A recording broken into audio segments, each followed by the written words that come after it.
So we're here today with Imani Oakley, who is running for Congress in the Democratic primary of 2022 in the 10th Congressional District. Welcome, Ms. Oakley, and thank you very much for joining us today at Insider NJ. Yeah, thank you for having me. Always a pleasure. Well, I guess we could just start with why you want to be in Congress and what compelled you to get into this contest. Yeah, absolutely. So I've lived in the 10th district literally my entire life. I moved one time from the apartment that's down the street from literally where I'm sitting at now. And I lived in this home until I was about 22 years old. And when the housing crisis hit, my family nearly lost this home actually to foreclosure. And in order to save it, we had to do like the craziest finagling. My brother and his partner moved from Brooklyn to live in our house here to pay on it. I was still in law school, so I didn't have an income at all. Me and my mom moved out to a small apartment in Newark where we lived for 4 years. And she paid the taxes on the home while my brother paid the rest of the mortgage. And that's essentially like that pool of money was how we were able to save the house until I obviously graduated, got a job, and was able to help pay on it. And this story is actually, one, it's not that unique from most Black and brown folks in the district. As of 2019, we were #1 in the nation for foreclosure issues, and most of that was affecting older Black and brown homeowners. But also, it's important to note that I'm actually one of the lucky ones because I'm still able to live in this house. I mean, we're paying on the mortgage still, but it didn't go into foreclosure, which is the story of most of the families here. And what I'm noticing is when you have a representative who is perfectly comfortable with not introducing any bills with regards to holding banks accountable, who's comfortable not introducing any bills holding private lenders accountable for slapping, these hidden fees onto people's mortgage, making it so that they can't pay anymore, that is a real issue in a district that has real need. And so, we've kind of known each other for a while now, and I'm sure some of your viewers will be seeing me have known me for even longer. But the thing about me is I am a firm believer that if we're going to fix things in this state or in this country, we really have to commit firmly to our values and fight steadfastly against unjust systems in all of their forms. Now, I do think government is a great way to do this because governments create policies and regulations, what have you, laws that are very long lasting and have the ability to make sustained long change. And, I've lived my entire life under the stress of the system of capitalism, under the stress of the system of racism. The combination of two leads to things like foreclosures and redlining and all of that stuff. Also lived under the system of sexism. Don't have to tell you or any of your viewers that sexism in New Jersey politics is a real issue, that's something that's gone on for a long time. And I also became intimately acquainted with what it felt like to go up against relentless power with little to no resources, when as a political organizer, I decided to take on fighting the machine here in New Jersey. And ultimately, what I've come to find is that everyday people in New Jersey have been severely left behind by a group of ambitious political actors and party bosses who have manufactured a democracy for themselves via our corrupt ballot design that ultimately allows them to take advantage of everyday communities and see them merely as financial and political playgrounds. Now, my opponent is a part of that kind of machine, Tammany Hall style politics. He inherited the seat from his dad, and he keeps the seat, frankly, because he's placed on the ballot line. But he's been there for 10 years, nearly a decade.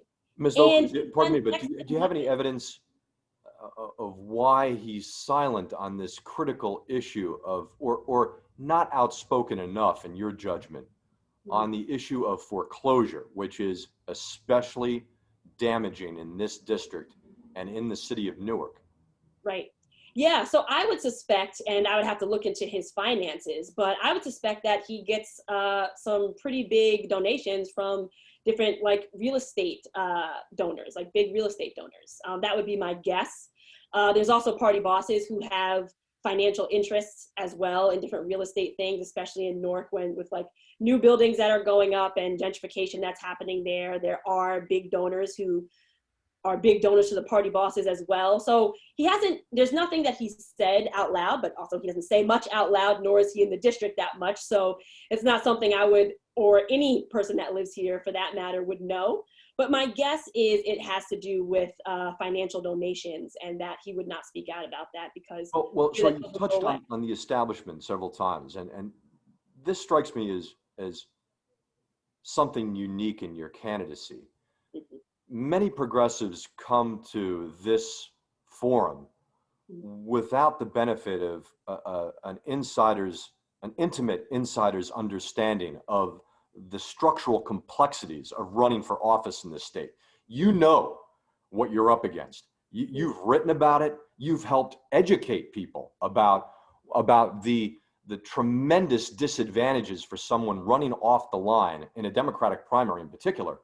Let me ask you this. There is a lawsuit out there that progressives have brought to attempt to rectify this inequity. Without progressives winning this lawsuit to change the design away from organizational dominance on the ballot, is there any way you can win this election against Congressman Payne? Yeah, absolutely. So, there's three ways to get rid of the line for viewers that don't know and aren't familiar. Either the legislature can create a law, legislate it away, and have the governor sign it, and we'll have a different ballot design. There's the lawsuit that you just mentioned. But there's a third way that I think often gets overlooked, and it's the way that I'm going to lean into on my campaign, which is talking to voters and getting out the voter education on this issue. The ballot line is the best kept secret in New Jersey politics, hands down. If you talk to everyday voters who aren't steeped in politics like you and I, they have no idea. They just think we have a ballot and it just, it's a ballot, it does what it does, you mark it off and that's it. They're not experts on ballot design and what is a fair ballot and what, certain ballot designs can do to the psychology of a voter. They don't know that. But what I'm finding is this. I started an initiative called the People's Ballot Initiative, where I've been going around to different groups that have members who are everyday folks, not steeped in politics. And I've been educating them about the ballot line and why it's important that we change it. And the response has been phenomenal. I mean, people get it like that. One of the things that I show in that presentation is a picture of New Jersey's ballot design, and then I compare it with that of North Carolina. And people immediately, as soon as I show the North Carolina one, people immediately grasp it and they say, yeah, we should have a ballot that looks like that. And so what I want to do with this campaign is starting from day one, and we've already gotten out some messaging with regards to the ballot line. And I spoke to Make the Road Action the other day, their members as well, about the line, but really using the entire year to get out the voter education around the line, because when people hear about it, they're mad about it and they're against it. And I think in the past, where progressives have kind of misstepped is bringing in the issue of the line a little bit too late in the game, like a few months before Election Day, which isn't really enough, in my opinion, to fully educate voters. And that's why we're starting from day one. We're going to be doing this all year, voter education in different ways, whether that be digital and on social media, which I've done a bunch of and I'll continue to do throughout this campaign, or also going door to door talking to folks and direct voter contact. But I think once we, do the voter education around this, right, I think my chances are just as good as anyone's. And you're also, of course, hopeful of, I don't think the legislature will take any action, but certainly the lawsuit could conceivably go your way. Yeah. Do you have any expectation of that suit and the coming fight in court? Yeah, so the argument around it is very solid. It's basically asserting that the ballot line is unconstitutional because it forces you to associate with people in order to get prime ballot placement. So I think the legal argument is very, very sound, number one. But I'm an attorney by trade, and I was a bar attorney in New Jersey. I retired since not actually practicing law strictly. But essentially, I know that court cases can take a very long time. That's just the reality of court cases. That could be there for years, right? And I only have a year. So while I feel really good about the legal argument, in that, and I feel very confident that it's sound and will go somewhere. It's just a matter of the timing that is a little bit tricky, which is why I'm going to be doing, the voter education as well. You've mentioned this sinister connectivity among capitalism and corporate influence and our political structures, elected officials and the bosses who put them in power, or the people they have to go through in order to get into elected office.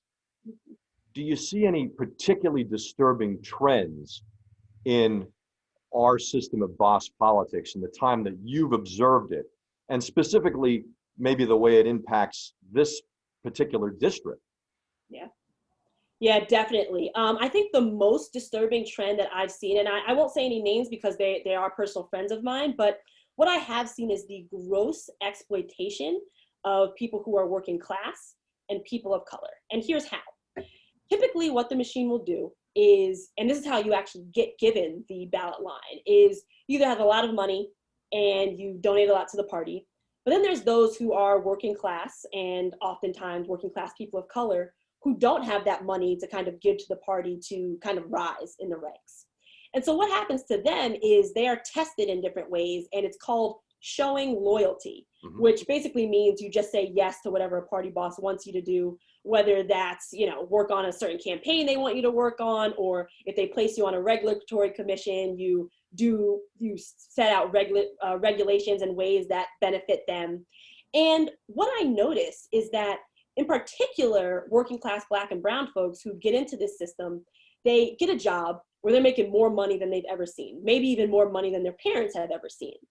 And all of a sudden, it changes their lives. Like, they're able to buy houses, they're able to provide for kids if they have them, they're able to provide for sick or older family members if they have them. It completely transforms their life.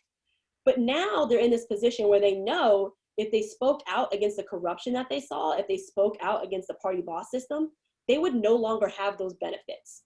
And what happens in a district like mine, which is it's a minority majority district and the only Black majority district in New Jersey, what happens is you have a lot of those folks coming up in local politics in that manner, being given these jobs, getting paid a lot of money, being put on the ballot line, knowing that without these party bosses, they wouldn't have those things. And what ends up happening is our communities are grossly taken advantage of because party bosses are, either, erecting buildings or residential units or what have you that benefit them, benefit their friends financially, but ultimately is not the best for the community. And that's, I think, the worst part of the system for me, is seeing that exploitation that just has this very gross combination of class and race, and it's taking advantage of our communities and definitely the district. What do you think about party bosses who are simultaneously lobbyists with corporate clients? Some of those corporate clients have interests in the very districts where these bosses are choosing candidates to supposedly represent the people. Yeah, I have never seen in a state so many staffers who, are staffers in the legislature, as well as who on the side own their own consulting firms. And I've done organizing all around the country back when I was the dean of movement building for Movement School, which is a nationally based org. So I've really seen this I've really seen, what different ecosystems look like all over the country. There is no place like New Jersey where there are so many chiefs of staff, the people of the legislature, who are also principals in consulting firms. And just that mixture is so unethical. It's so unethical because you cannot make, on the side of the government where you are in the legislature, you're going to make decisions that benefit you financially in your other business. You're not going to legislate on behalf of people. You're going to say, okay, well, if I'm going to run this race here, what's a bill that I have to put out or not put out in order to benefit this race financially? And it's such a conflict of interest. And really the people that lose at the end are everyday New Jerseyans who just want people to legislate and work for them in government and really don't care about, all of the politicking. They just want a New Jersey that works for them. Is it fair to say that we can talk about all these progressive issues, and I know you can in detail, but until this structural barricade is bulldozed, we really can't see any of these progressive changes across any of our districts in New Jersey. Is that a fair thing to say? Has this power structure erected a formula to prevent progressive change? Yes, it has. It's been a huge, huge roadblock. But with that being said, I do think that the progressive movement in New Jersey has come a long way. I think we are just at like that breaking point where it's just like we just need that one breakthrough and we can really transform things here. So I am confident about that. But you're right, the machine is a very big boulder and a very big challenge. And again, the losers are everyday people, you know, not party insiders, not even folks like us who, you know, actually want to report on these issues and talk about them, Right. and get rid of them. But everyday people who just want legislation and regulations that work for them and their families. Ms. Oakley, can you tell me a little bit about a fight that you took on as an organizer where you felt that you really made an impact, that you think the voters in the district should know something about? Yeah, for sure. I would actually say there's two of them. So the one that I think I'm most proud about is starting that podcast that I had called Upfront Now, which really, really honed in on the amount of corruption and ill deeds of the party bosses and the Tammany Hall style system here. I was very, very proud of the one episode I did where I brought on the previous executive director of the Hudson County Democratic Organization, where she talked about what she experienced with regards to the racism and the sexism while she worked in that system. And I was really proud of that because, you know, again, people in New Jersey, everyday folks, see D's next to people's name. They see that they're associated as a Democrat and they're like, oh, we're good. We're in a blue state. Like nothing's bad's going on here. But I really wanted to bring stories like that to the surface because people deserve to have their stories heard, number one, but also everyday people deserve to know what's going on behind the scenes for people they elect and people they believe in. So I'm particularly proud of bringing that to the forefront and allowing Susan is her name to come on and really give her story. I was glad to give her that platform to talk about that. The other fight that I'm really, that I think really helped me as an organizer and really, you know, helped me learn and fight back against the party boss system was when I was legislative director at Working Families and we were fighting issues regarding EOA and EDA, so Economic Opportunity Act, Sure. EDA, and that whole fight. The $11.5 billion tax incentive scandal. Yeah. And the fallout. Yeah, Right. yeah, and not only just a scandal, but the fact that that money was going to a guy that is very much so a party boss in New Jersey, but has never been elected to anything. Right. And so, you know, that was a fight that I was particularly proud of and getting out, you know, exposing that to the public because I think the public deserves to know about this type of corruption by the party bosses in the district. So those two fights, I think, those two things are things that I'm particularly proud of. Well, I saw the episode. I watched it from beginning to end, and I found it very illuminating. Yeah. And I also saw you active on the ground in Camden, fighting that fight against that tax incentive injustice. Yeah. So I'd also like to ask you, if I could, about the federal aid package and the money going into the district as part of a $10 billion infrastructure plan from the federal government. Where do you see that money best being used, Ms. Oakley? Yeah, so partially to get rid of the lead issue. I mean, there's a severe issue with lead all over New Jersey, but you know, in our district in particular, and not only in the water, but also in the paint of old homes, in the paint of old apartment buildings.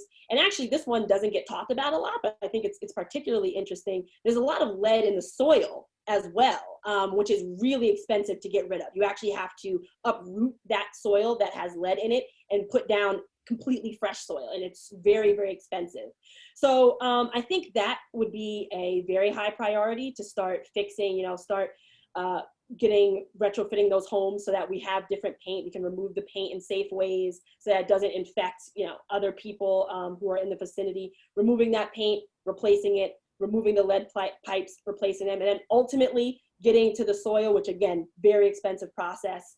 I also think, in the district, we also have, I know, we have a severe issue with air quality. We have one of the highest rates of childhood asthma in the nation. And we also consistently receive D's and F's with regards to our air quality. And that's because we are an area that has a lot of urbanization, but our transportation infrastructure is not electrified, it's not efficient, and so a lot of people drive. And you get a lot of those car emissions in the air, and it's particularly bad like now in the summer because heat traps those pollutants. And so what I would also like to see it spent on is fixing our transportation infrastructure to, one, make it more efficient so we actually give people an incentive to not drive. I think that's, if you talk to anybody in New Jersey, they're really not happy with the way NJ Transit kind of does things. So, one, making it efficient, but also two, making sure that in that efficiency, we're also making it electric so that we are not putting out emissions via trains or buses as well. And so I think that's the first place that I would like to see that money spent. The air quality issue brought frighteningly to life during the COVID crisis, where we saw our cities really afflicted by the virus, where people have underlying conditions and breathing problems as like nowhere before or nowhere else. Other question I'd like to ask you, because it's in the news. Yeah. So protests in Cuba over the weekend have sort of revealed the dividing line in the Democratic Party. We have establishment Democrats here in New Jersey staging rallies, showing solidarity with the people of Cuba. Bernie Sanders and AOC a little more reluctant to come out and simply criticize the communist regime of Cuba. What's your position? Yeah, so for one, I would just like to, put out there that I do not identify as Cuban. I really am big on making sure that people who are from an area get to speak on that issue. So I do want to just put that little disclaimer out there. But what I will say is this, when I'm in Congress, I will move as a congresswoman in a way that puts diplomacy first. And I think it's true, and we all know this, that the US has done things in various regions, Cuba is one of them, but also the Middle East, where we've either, done sanctions or we've done some type of warfare that extremely destabilizes regions, whether that be economically or otherwise. And I think what we're seeing now is some of the results of the US meddling in that way and hurting regions in that way. And so what I would like to say about that particular issue is that when I am a congresswoman, I'm going to be looking to find solutions that lead with diplomacy and that don't lead with kind of this overbearing punishment of whether that be economic sanctions or military sanctions. I just think we are past that. We need to be leading with diplomacy. And I think we really can have good relations with Cuba, but it requires us to lead with diplomacy. And I'll be happy to get in on that fight in any way I can as a congresswoman. You went to Howard University, correct? What are the intellectual underpinnings of your thought processes? Yeah. So what are the major pillars of the Imani Oakley playbook? What books inspired you? Yeah, definitely. So starting with Howard, the actual saying for Howard is truth and service, which I think it definitely speaks to who I am as a person. One, my entire career has been spent in public service, and even as a student, I was in the public sector. I was a legal observer during the Baltimore uprisings. I also worked for a summer with a nonprofit in South Africa called Dufina Ukwazi that dealt with sanitation and housing rights of those negatively impacted by apartheid, which is mostly Black South Africans. And so my entire career has been spent in public service, and I hopefully, if I'm blessed enough, I can continue to have to be a public servant in various ways, and hopefully as a congresswoman. And so, the service aspect certainly speaks to me. The truth aspect also speaks to me. Starting out my career, I started out actually in the New Jersey machine, and I didn't like what I was seeing there, and I decided to reveal the truth about that, because I think really what is very, very important for everyday people to know is the truth. Transparency in government is extremely important. And so, with regards to the similarities between myself and my alma mater, truth and service is something that I really hold dearly to me. As far as books that really speak to me, definitely this one right here. Wait, hold on, I'll bring it to you. Capital and Ideology. Read this. If you have not read this book, read this book. Okay, I haven't read it. I'm going to write down the name of it right now. What is it called again? It's called Capital and Ideology. All right. By Thomas Piketty. Piketty spelled Piketty. Great. And it's about the ways in which capitalism has really done a number on everyday folks in the world, but also about the various ideologies that have gotten us to a place where wealth inequality is so out of whack, and things like that. And it's an excellent book. So I'd say that's up there.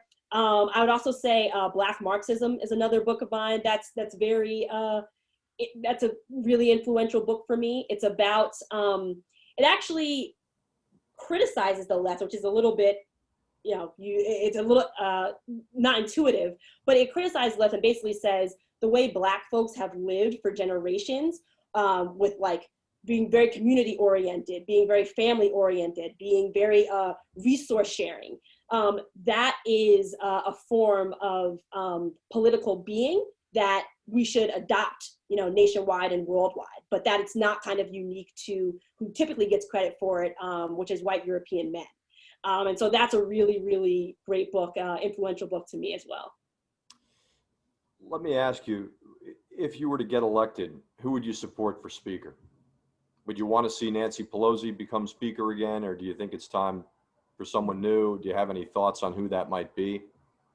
Yeah, so I think I would have to see what the landscape looks like. I mean, one thing that I like and pride myself on is that I am 100% a progressive, 100% a leftist, but also I'm a pragmatist. I think that we as the left need to make sure that everything we're doing is very pragmatic, and that we have the data to back it up, we have the numbers to back it up, we have the block to back it up, so like the legislative block to be able to actually get those votes, right? And if Nancy Pelosi were to be replaced, I wouldn't want it to be just replacing her for the sake of replacing her. I would want it to be somebody who's really going to push the needle forward on progressive values. And so, I'd actually put a pin in that right now, because it's going to depend for me who the other names are that are kind of in the running. Understood. And last question, do you see any major potential for the district to rebear itself during the redistricting process? Do you see the district changing at all? Or would you like to see it change? Well, I definitely think we need definitely less gerrymandering in New Jersey. We need to start having fair districts based on all the things that class, race, wealth, all that. We need to start having more fair districts in that way. Well, not race, because you can't actually do it on that, but wealth and other things that you can actually base districts off of. We need more fair districts. But also, one thing that I'm interested to see is to see how the establishment responds to whether they are going to draw districts that are fair, or whether they're going to draw districts in a manner that cut out progressives. Because I think that will be very, very telling to the people of New Jersey with what they're dealing with as far as the party is concerned. They would rather cut out people who want to fight for you, people from your communities, people who are bringing forward policies that you want to see, just to keep their own power. And I'm very interested to see, how that turns out. Imani Oakley, progressive Democrat from the 10th Congressional District, challenging incumbent Donald Payne Jr. Thank you very much today for this substantive conversation, and I hope we can have more of them as the months progress. Thank you so much. Thanks for having me. Thanks very much.